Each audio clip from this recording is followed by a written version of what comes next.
자, 그러면은 지금까지 이제 직선운동계와 회전운동계, 이제 직선운동계는 그냥 여러분들이 그냥 좀 이해하기 쉽게, 회전운동계를 이해하기 쉽게 하기 위해서 이제 같이 이제 설명한 거고, 어쨌든 간에 우리 회전운동계에 대해서 그 회전운동계를 나타내는 구성 요소들과 그 라플라스 변환을 이용해서 우리가 회전운동계의 그 전달함수를 이제 구했어요. 그래서 이런 식으로 우리가 역학 시스템을 구성하면은 네, 전달함수는 이렇게 된다.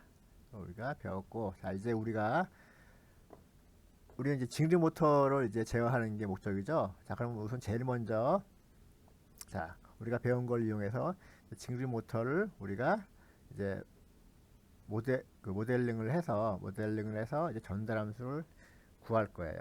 자, 어떻게 하냐면 우리 RL 뭐 회로나 RC회로 했을 때 우리 그 배웠죠. 자, 미방이 있으면은 요 시스템을 표현하는 미분방 형식을 우리가 도출하고 그걸 라플라스 변환한 다음에 그것을 각각 방정식마다 그 블락이나 아니면은 뭐 덧셈, 뺄셈 이런 요소들로 이제 구성을 하겠죠.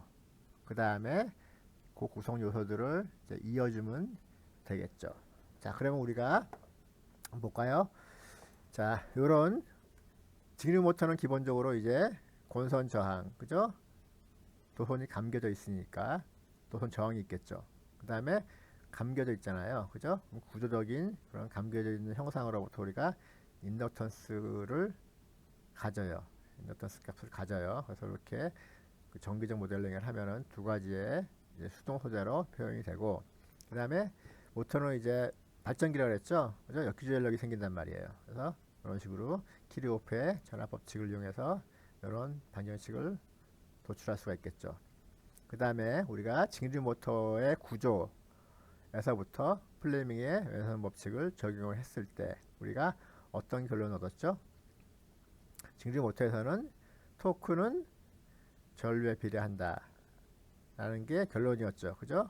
직류 모터 구조에서는 플레밍의 왼선 법칙, 또 플레밍의 왼선 법칙이죠. 그죠? 토크와 전류는. 그죠? 그 다음에 플레밍의 오른손 법칙은 자 직류 모터 구조에서 회전자가 회전을 하면은 회전 속도에 비례해서 역기교열력이 발생한다.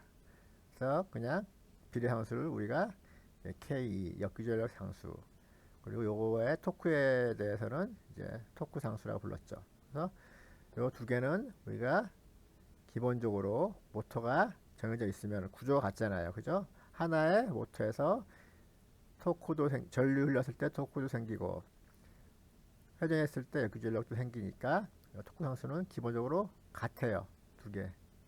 그죠? 같은데 이제 다른 이름으로 이제 불리는 것 뿐이다 라는 얘기를 했었죠. 그죠? 그 다음에 이제 우리가 그 역학계에서 우리가 회전 역학계에서 우리가 앞에서 배웠던 것처럼 요런 이런 거죠. 그죠? 이런 건데 우리가 이제 속도로 표현을 한 거예요. 속도. 일단 우리가 속도 제어를 우리가 먼저 해볼 거니까 속도로 표현을 한 거예요. 그리고 오토에는 뭐 이렇게 일반적으로 이렇게 스프링이 달려있는 경우는 없죠. 이렇게 미틀린 스프링이 달려있는 경우 없어요. 그래서 요거는 항을 빼고 이 부분만 우리가 여기다가 표현을 해주면은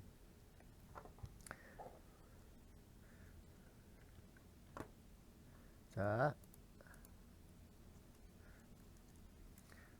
그래서 회전계에서의 이제 방정식은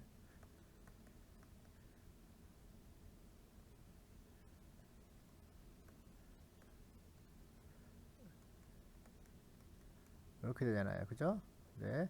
우리가 회전 속도는 각도의 변화량이니까 이게 뭐가 돼요?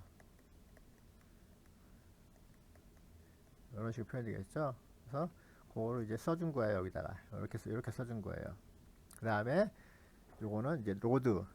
자, 요거는 내가 인가하는 토크예요. 그러니까 모터에서 내가 전류 흘려서 인가하는 토크고, 요거는 이제 부하 걸리면 당연히 토크가 발생하겠죠. 그죠? 토크 발생해서 그 부분을 써준 거예요. 내가 여기 입력해 준 거. 그죠? 그거는 이제 발생하는 토크. 그죠? 결과. 이게 평형이 됐을 때 우리가 뭐 등속도 한다든지 이런 거. 그죠? 여러분 정사 상태 배울 때 했었죠. 그죠? 이렇게 방정식을 4개를 얻었어요. 자, 그래서 우리가 각각의 방정식을 미방을 라플라스 변화하면은 이런 식으로 쓸 수가 있어요. 그죠? 이런 식으로 쓸 수가 있겠죠. 자, 그러면은 요거를 우리가 블락으로 한번 표현을 해볼까요? 각각을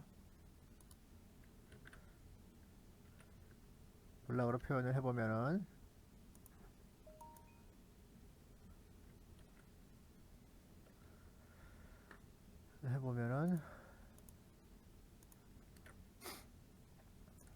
우리 RL회로 RC를 할 때 배웠죠? 그죠? 그래서 첫 번째는 자, 이렇게 VA가 입력이죠. S는 뺄게요. VA 입력이고 플러스. 그죠? 여기는 뭐예요? 마이너스인데 여기에 뭐가 와야 돼요? 역기전력이에요. 이거는 역기전력. 자, 2. 그 다음에 자, 여기서 근데 요거를 출력으로 잡으면은 좌변 곱하기 RA 플러스 SLA 분의 1이 IS가 되겠죠. 그죠? 이렇게 여기다가 I. 그죠? 그러면은 자, 요거를 다시 쓰면은 IA는 이렇게 되니까 여기다가 우리가 이렇게 써주면 되겠죠. 그죠? 그러면은 요 첫 번째 방정식은 요런 형태의 블락이나 그 덧셈 요소로 표현될 수가 있겠죠. 그죠? 그 다음에 두 번째는 어떻게 돼요? 두 번째는 자, 내가 입력을 각속도로 잡았어요. 그러면은 출력은 역기전력. 그죠? 요게 이건 역기전력 상수가 되겠죠. 그죠? 역기전력 상수에 해당하는 거고. 그 다음에 요거는 이제 토크와 부하 관계인데, 요걸 우리가 이렇게 토크, 부하, 그죠? 요건 플러스고 요건 마이너스죠. 그죠? 이렇게 해주면은 마찬가지로 여기다가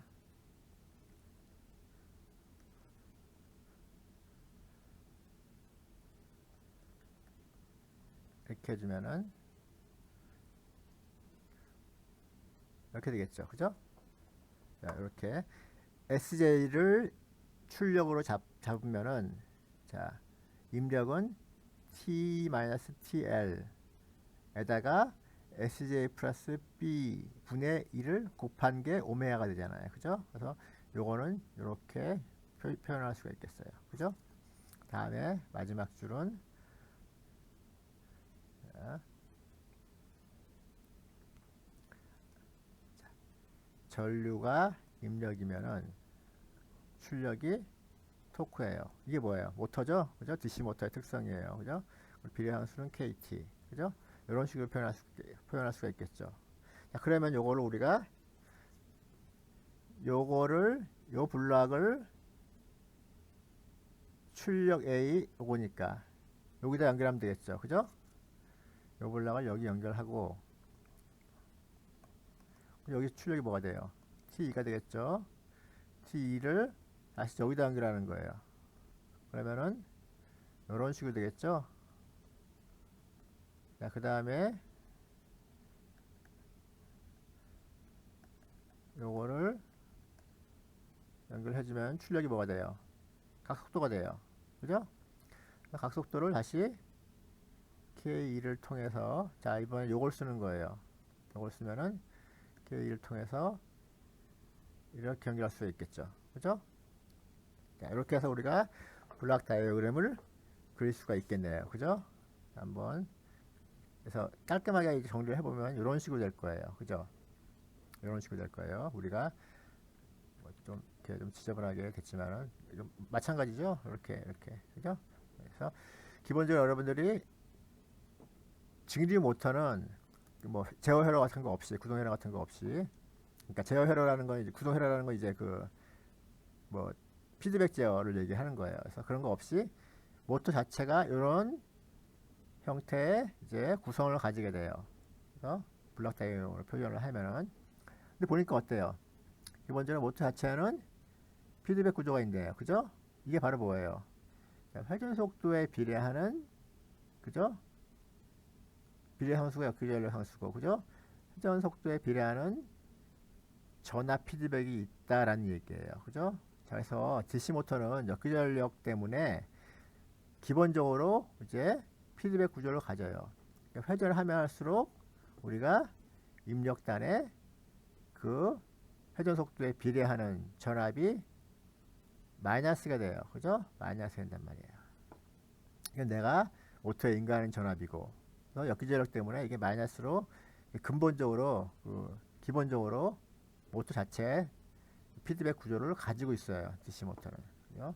자, 그래서 이걸 이렇게 표현하면은, 이거 이제 우리가 뭐 이거 단순화하는 거는 뭐 쉽죠? 간단하죠? 그냥 이렇게 해서 이거 곱하기 그다음에 요 출력에서 뺀 다음에 곱해서 다시 요 기본적인 그 피드백 구조를 가지게 되겠죠. 그죠? 이렇게 다 해서 구하면은 뭐 우리 이건 알잖아요. 그죠? 이런 구조는. 그죠? 이런 구조는 아니까 이건 알죠? 그죠? 뭐 이럴 때 어떻게 돼요? 이걸 단순화하면은 전체 그 전달함수는 1 플러스 GH분의 C죠. 그래서 똑같이 적용하면 돼요. 그냥 여기다 적용하면은, 자, 입력이 전압이에요. 모터를 구동하는 전압. 그 다음에 출력이 회전 속도예요. 회전 속도면 우리가 전체 여러분들이 이걸 다 구해서 하면은 이런 식으로 아주 쉽게 구할 수가 있을 거예요.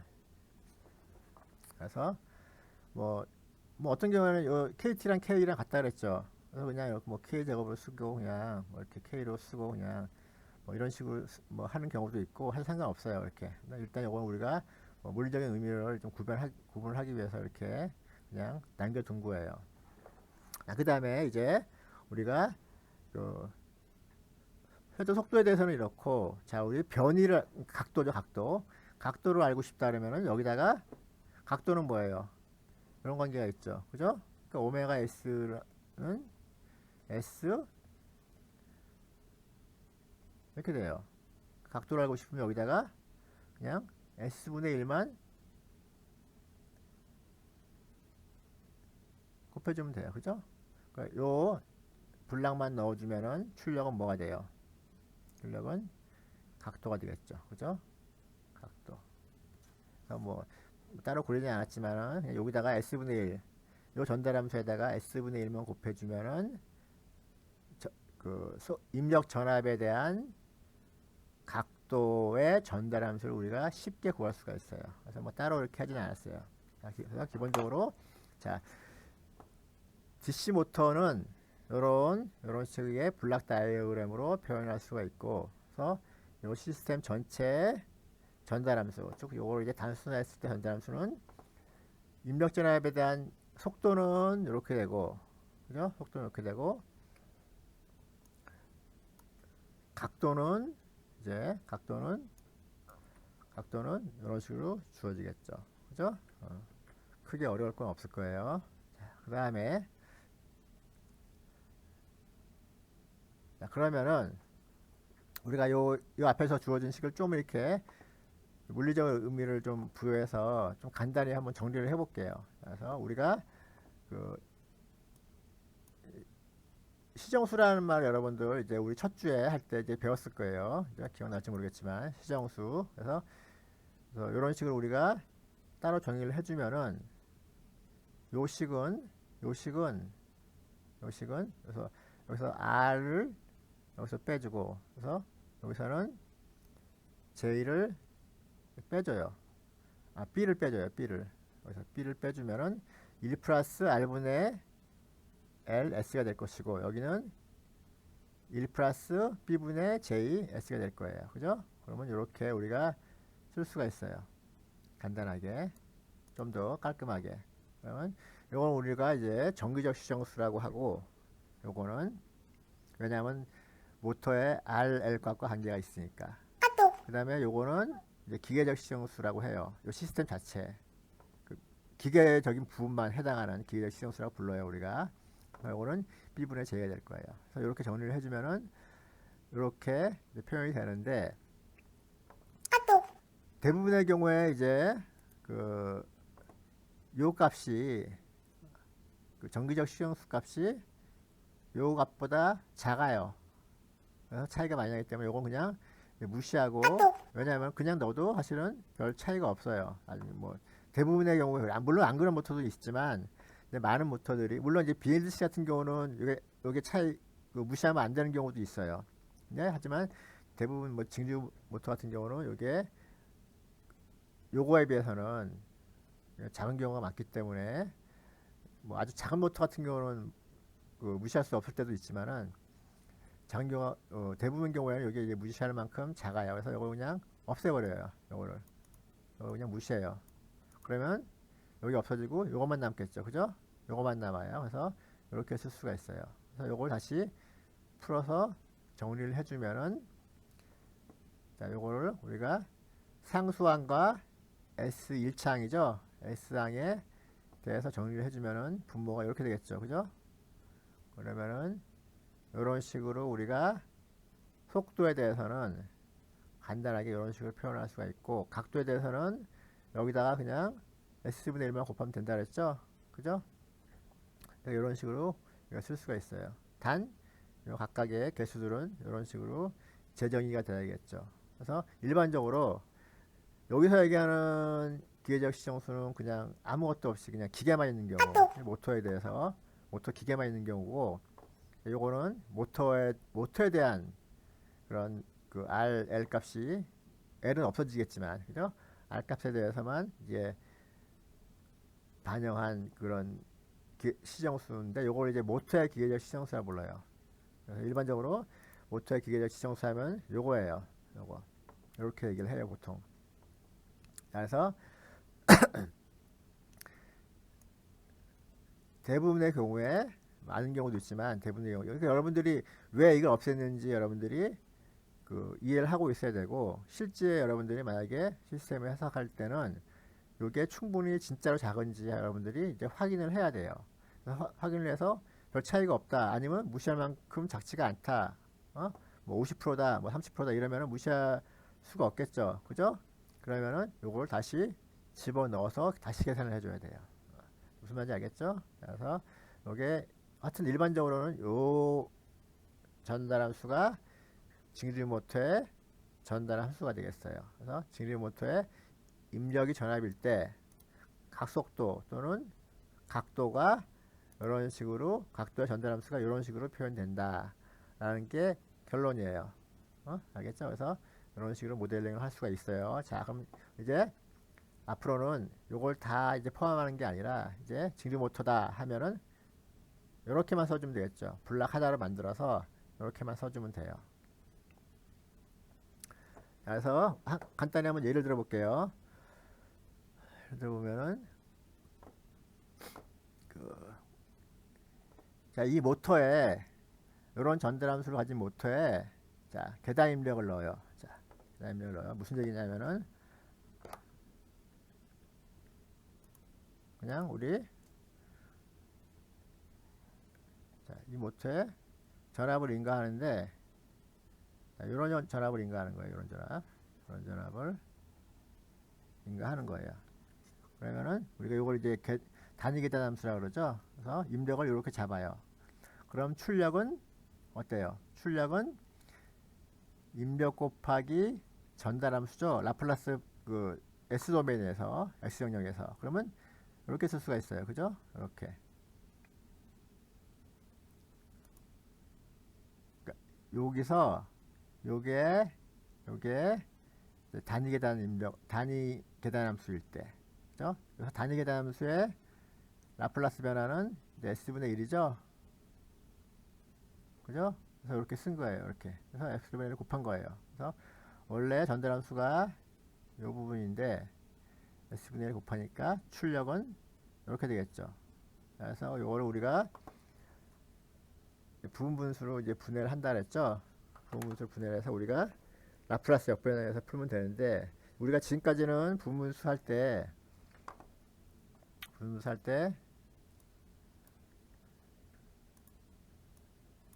이거를 부분분수를 할 때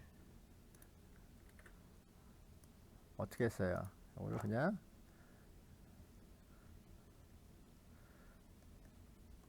뭐 이런 식으로 했었죠, 그죠?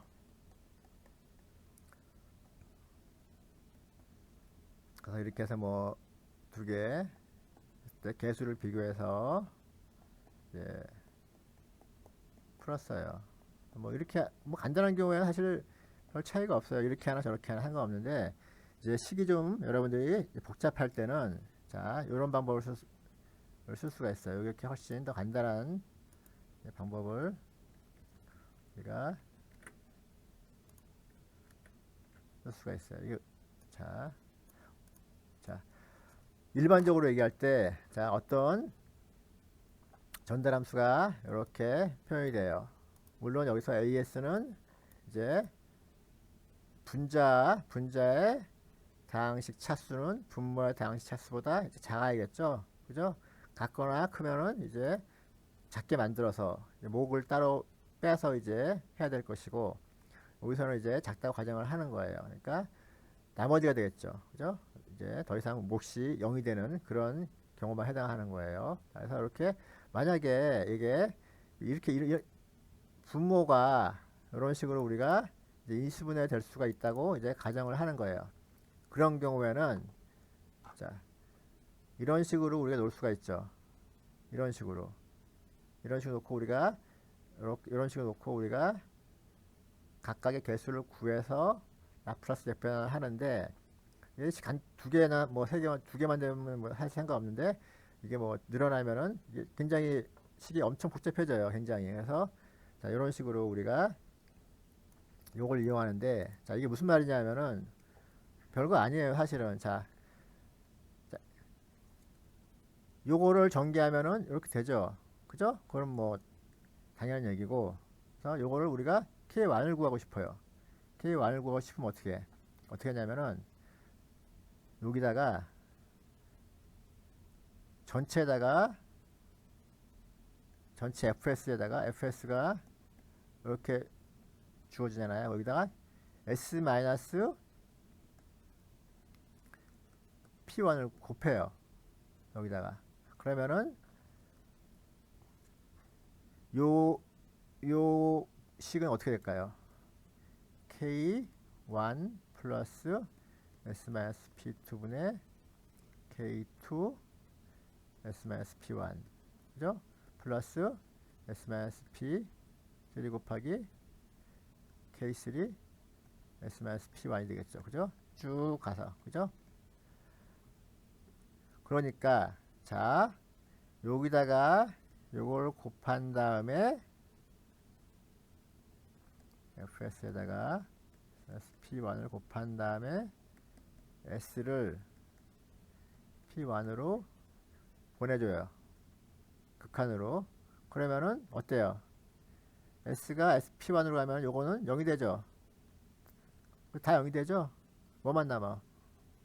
K0만 남죠, 그죠? 이런 식으로 우리가 구하면은 이렇게 아주 복잡한 전달함수에 대해서 개수를 비교적 간단하게 이제 구할 수가 있겠죠. 그래서 이런 식으로 우리가 부분분수를 분해해서 개수 비교하죠, 그죠? 그래서 뭐 따로 정리해서 뭐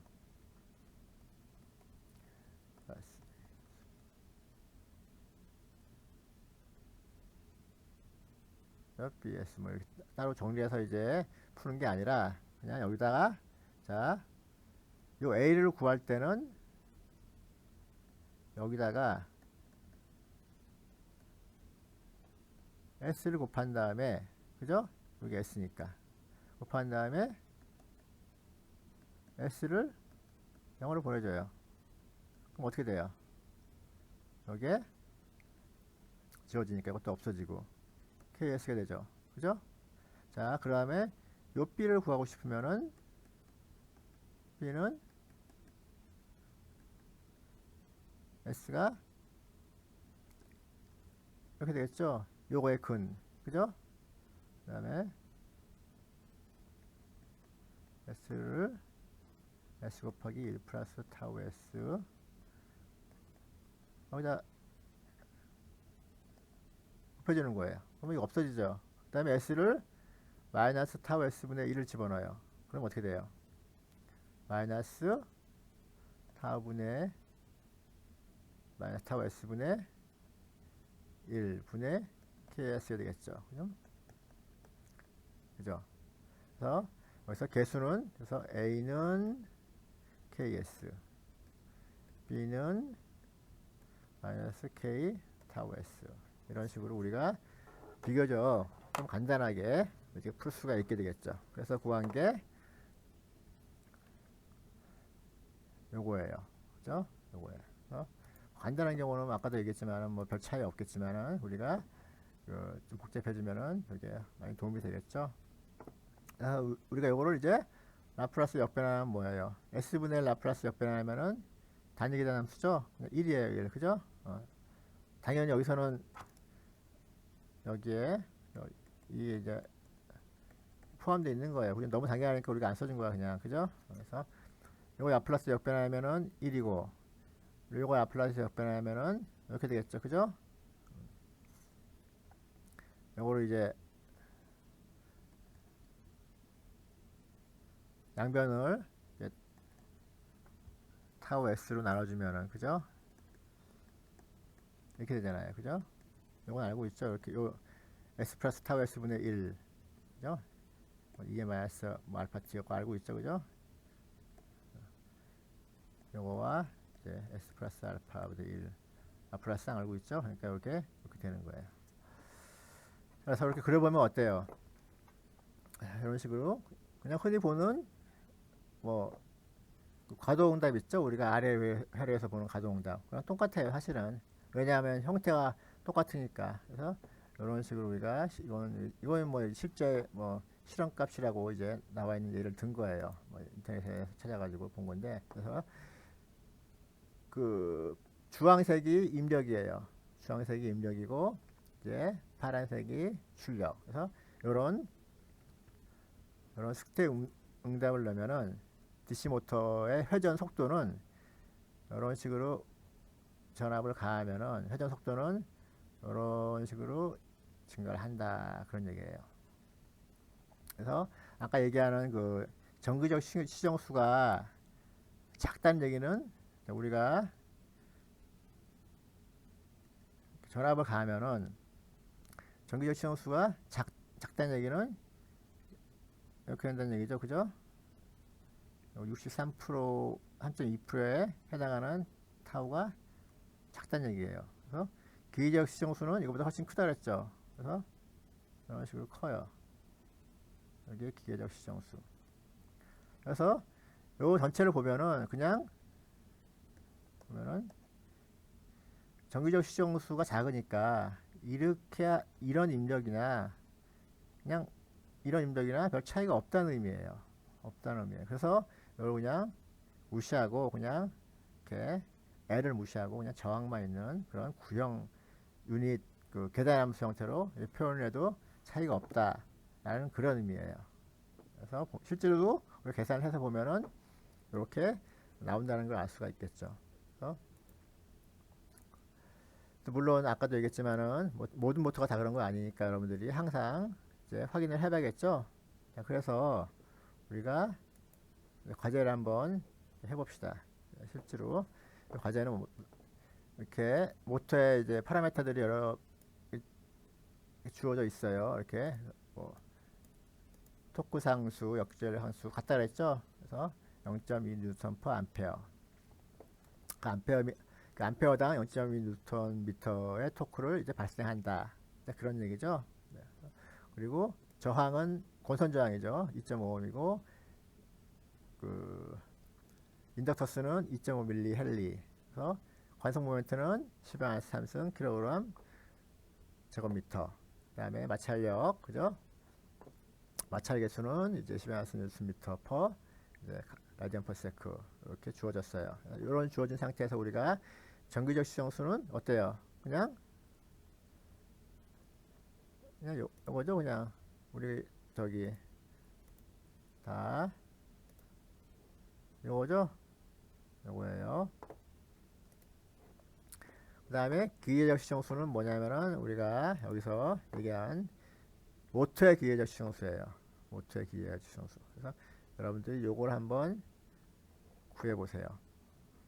구해서 모터의 기계적 시정수예요. 모터 그냥 뭐 아래로 위로 다 빼고 그냥 그 구조만 있는 시정수를 기계적인 시정수를 의미하는 게 아니에요. 모터의 기계적 시정수를 구하고 실제로 요 값이랑 요 값이랑 비교해서 한번 충분히 작은지 한번 여러분들이 확인을 해보세요.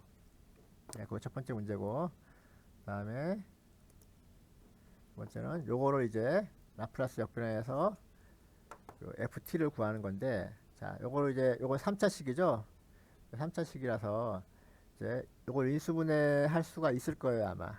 인수분해 하면은 이제 아까 단일근을 실근을 가지는데 이제 단일근을 가지는 경우를 우리가 생각을 했었죠. 그때 그래서 인수분해 해가지고 여러분들이 부분분수로 분해를 할 수가 있을 거예요.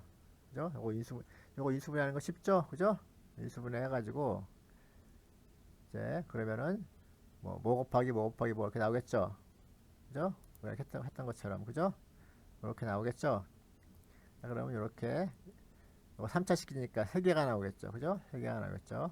그러면 우리가 각각 개수를 구하는데 이런 방법을 이용해서 여러분들이 한번 구해보세요. 아마 그 부분수로 분해서 3개만 돼도 사실은 그 개수끼리 이제 얘기를 하면은 3번을 곱해야 돼요. 그래서 상당히 좀 뭐 어렵진 않지만은 시간이 꽤 걸릴 거예요. 그래서 이런 방법으로 하면은 여러분들이 이제 훨씬 더 빨리 구할 수가 있어요. 그래서 뭐 이런 경우 외에도 뭐 중근을 갖는 경우 아니면 뭐 복소수 공의 복소를 갖는 경우 뭐 이런 경우도 있는데 그런 경우는 여러분들이 우리 그냥 나올 때마다 그냥 그때그때 한번 살펴보기로 하고 일단은 여러분들이 이 방법에 대해서 한번 기억을 해두면 나중에 계산할 때 아마 훨씬 빨리 편하게 계산할 수가 있을 거예요. 그래서 이 두 문제에서 우리가 다음 시간까지 수업 시간 전까지 이제 제출을 하고 우리가 배웠던 거 있죠?